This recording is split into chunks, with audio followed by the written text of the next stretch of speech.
Being Eileen Gu, the sparkle and shadow around the American representing China in the Winter Olympics.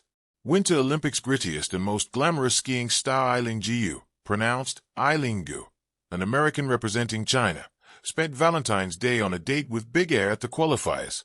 The Big Air was considered one giant step for womankind in 2022, because its jaw-dropping daredevilry involved accelerating up a giant ramp that tilted at the edge, catapulting into a 20-meter orbit, spinning 4.5 times mid-air while rotating twice off-axis, before descending to land, floating backwards.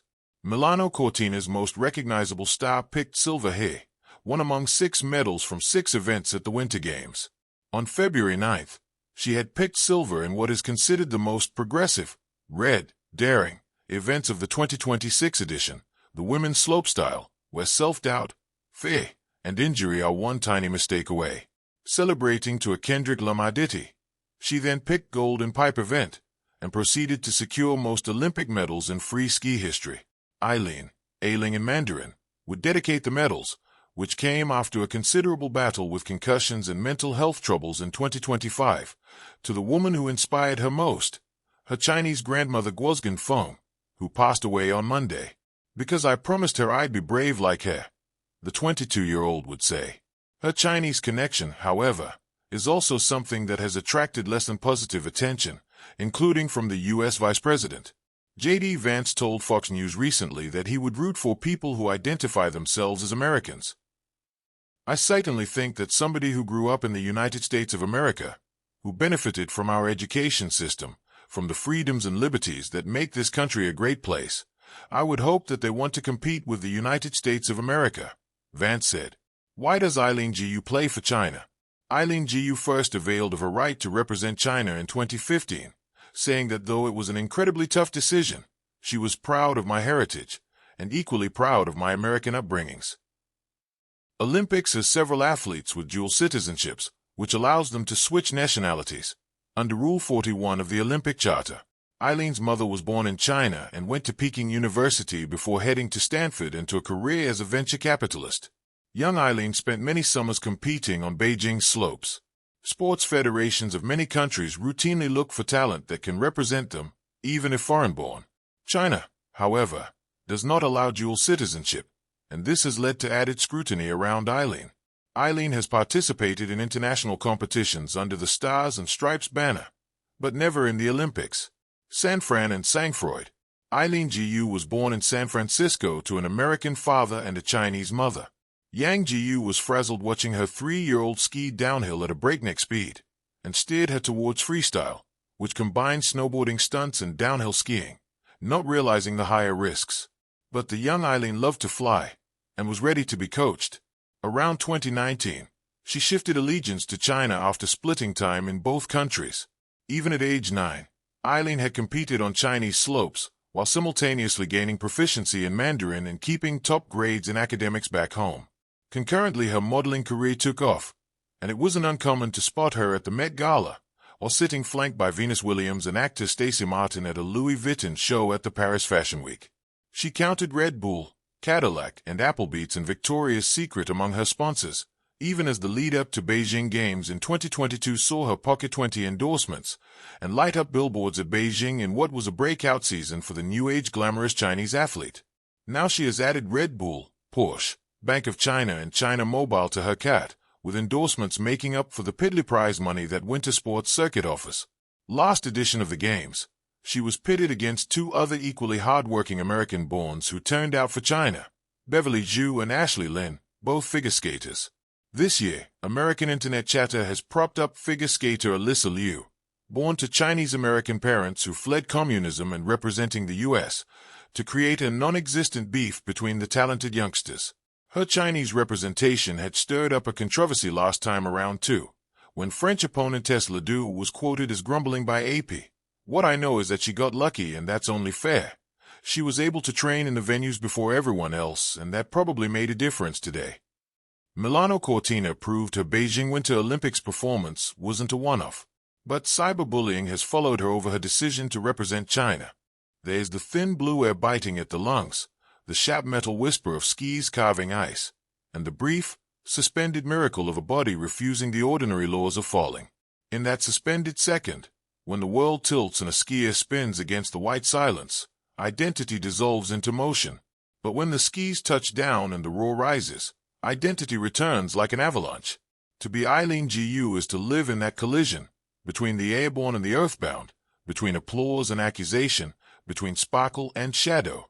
She was born of two worlds, and the world has never let her forget it. An American childhood, suburban and studious. A Chinese heritage, intimate and proud. A mother who carried language, history, and memory across the Pacific. A daughter who learned early that belonging is not always a simple inheritance.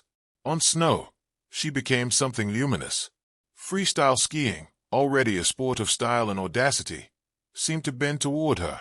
She was fearless in the halfpipe, fluid in slopestyle, elegant in big air. Cameras loved her. Sponsors adored her. Magazine covers multiplied. She was young, brilliant, photogenic, articulate. The narrative wrote itself, the golden girl of winter. But gold is a heavy metal. When she chose to compete for China instead of the United States in the Winter Olympics, the sparkle intensified, and so did the shadow.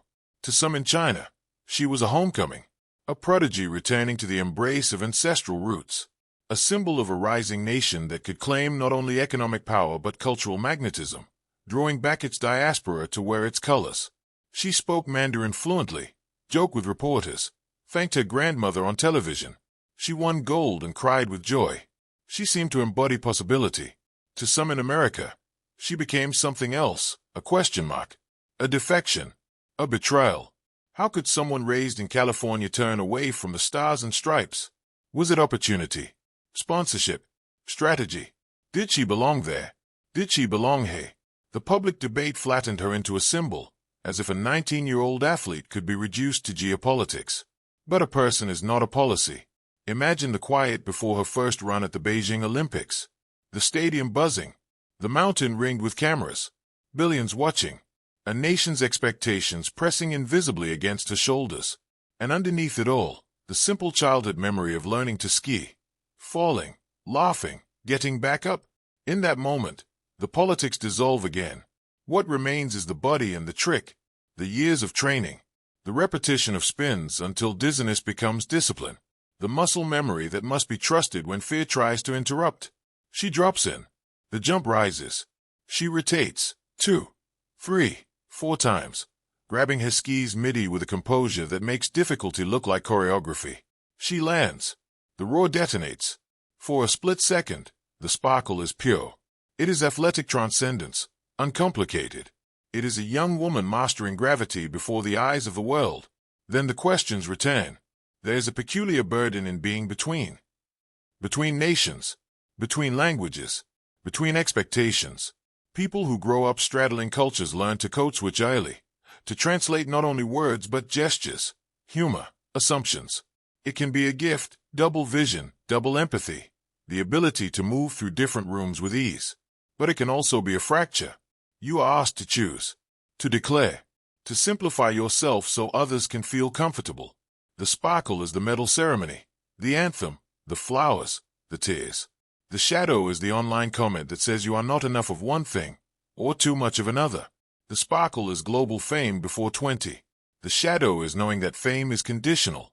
Eileen Gu's story forces a modern question. What does it mean to represent a country in an age when identity is fluid and borders are porous? Is nationality purely a passport, a birthplace, a bloodline, a choice?